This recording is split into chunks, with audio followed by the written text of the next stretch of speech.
Welcome students. From lecture number 5, I am going to start module number 4, that is determination of design lateral forces.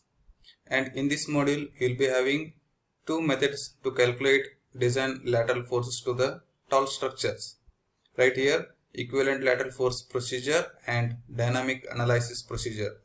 And here in the syllabus, you have to learn step-by-step procedure for analysis of RC building using equivalent static lateral force method as well as response spectrum method. This response spectrum method is one of the method lies in dynamic analysis procedure. Right here on this content you may have to calculate the total lateral force on each floor due to this earthquake. That is what we have to calculate in the problems. Right here in this problem you will be having up to 4 story only and without infill walls. That means you may have to consider without infill walls of the structure, and that is up to 4 story buildings. Before calculating or before knowing what is design lateral force, you may have to know what are the recommendations have been made on this content in the code. That is, code is nothing but 1893 part 1. Right here we have on the page number 21 clause 7.6 equivalent static method.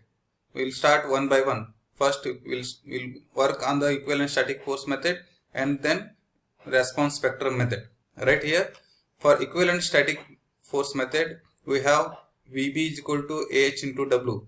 This much is the formula need to calculate design lateral force. That is nothing but VB here. AH into W. Here AH is the design horizontal acceleration coefficient value as per the given clause. Right here, and W is the total seismic weight here. So here we have to know what is AH, then what is W to calculate this design lateral force.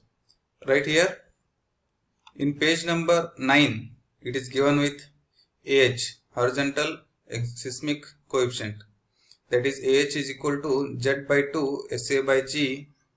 We can write it as I by R multiplied with I by R or whole divided by R by I. So now in this formula we may have to consider the Z value, R value and I and whole term SA by G. Before going to calculate or before going to understand the problem, we have to know the code in which clause or in which table the recommend values are listed over here. For this, let us see one by one. So Z, SA by G, R and I is been given in the code. So Z is the given the page number 3. Let us open page number 3. Right here, sorry, page number 10, table number 3. Page number 10, table number 3, the value of Z, that is seismic zone factor, is been given for different zones. As we have studied, there are 4 zones naming zone 2, zone 3, zone 4 and zone 5, and corresponding zone factor values are given with 0.1, 0.16, 0.24 and 0.36. These values are to be substituted in the formula of AH. Right, and then in table number 8, page number 19, in table number 8 page number 19, the values of I is been given, that I is denoted with importance factor. Importance factor, already this content we have studied in the class, and again I will discuss once in next lecture. So now you need to know that the I value is obtained from table number 8 as 1.5, 1.2 and 1 with respective structures listed in the clause. Right, and again in table number 9, page number 20, the value of R is given. The R is nothing but response reduction factor. In this response reduction factor we are going to consider only 2 types of frame systems. that is ordinary moment resisting frame and special moment resisting frame. Apart from this, we are not going to consider any of these listed frame systems. We are going to consider only A and B, that is RC building with ordinary moment resisting frame and RC building with special moment resisting frame. If your problem is listed with or denoted as the structure is ordinary moment resisting frame, in that case you have to consider the R value as 3. In the case the structure is provided with special moment resisting frame, you have to consider the R value as 5. This much is more than enough to consider the R value with response reduction factor for the building. And again we are left with SA by G. Till now we have studied that Z by 2, SA by G, I by R. So here Z is the zone factor that is given in table number 3, right? And I is the importance factor that is given in table number 8. And I by R is the value that is given in the table number 9, that is response reduction factor. Apart from this, we are left with SA by G. SA by G is the response spectrum. That response spectrum is given in the page number 9. That is given in page number 9, SA by G. As we have for the syllabus,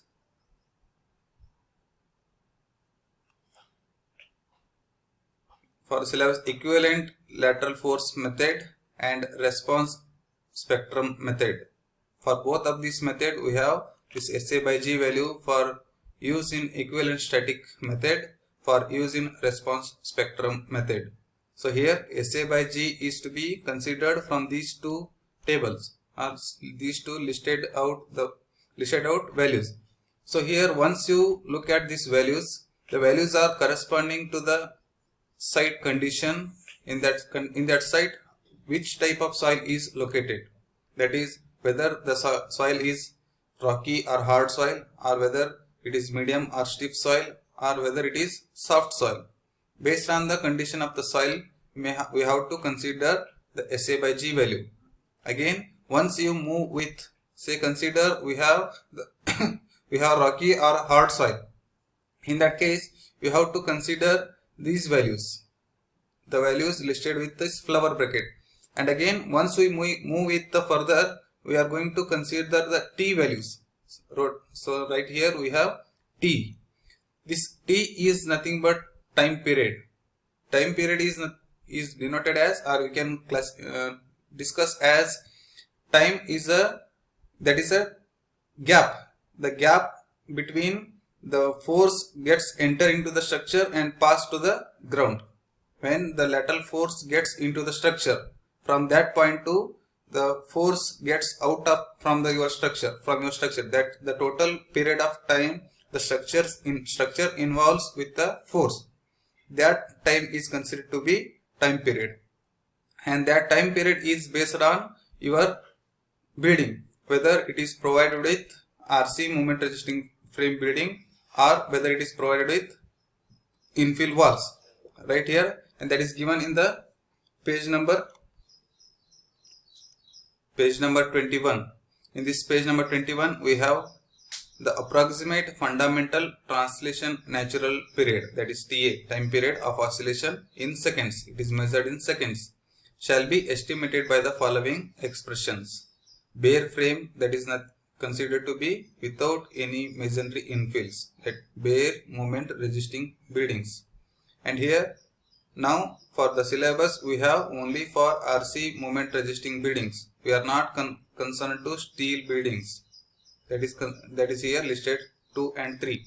So now for time period we have to consider for the bare frame or structure without infill walls as 0.075 H to the power 0.75. So here H is nothing but height of the building, right? And again, in case you are providing with infill, you have to consider TA is equal to 0.09 H under root D. H is the height of the building and D is the base dimension of the building at the plinth level. So in this video lecture, we have to know which recommendations are which data is located in which clause and in which page. Before going to calculate the particular content, we need to know that the code, and then I will discuss these details into the next video lecture. Right here, once you get TA value, you may have to calculate SA by G. Let us move to the SA by G value.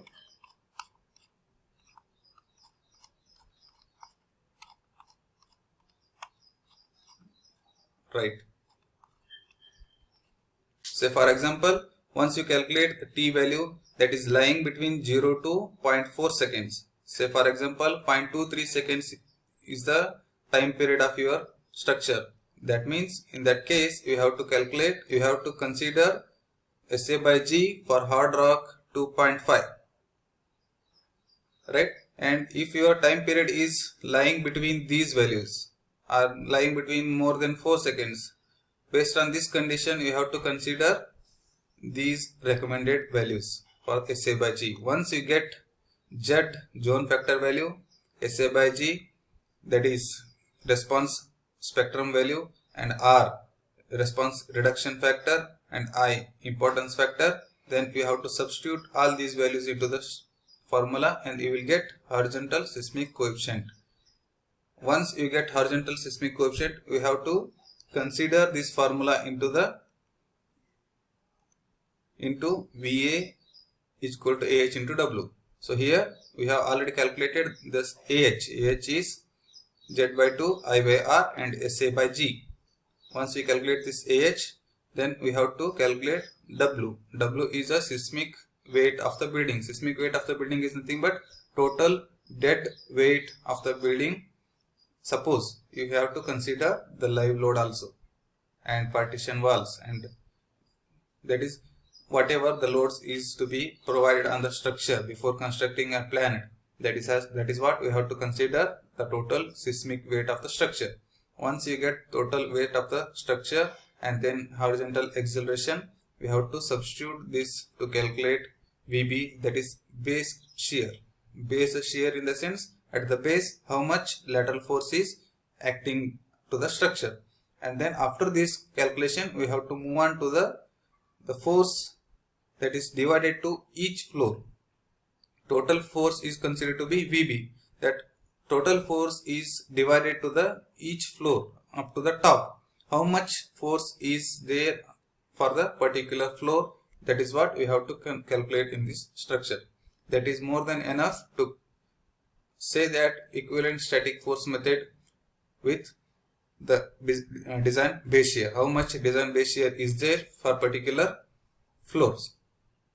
So now, before going to the next lecture, you have to be prepared with this code, and if you are not having the code, just download it from the internet, right? And then move on with the content shared over here. Once we start the problem, it will be more helpful to consider the values with respect to formulas, right? Thank you.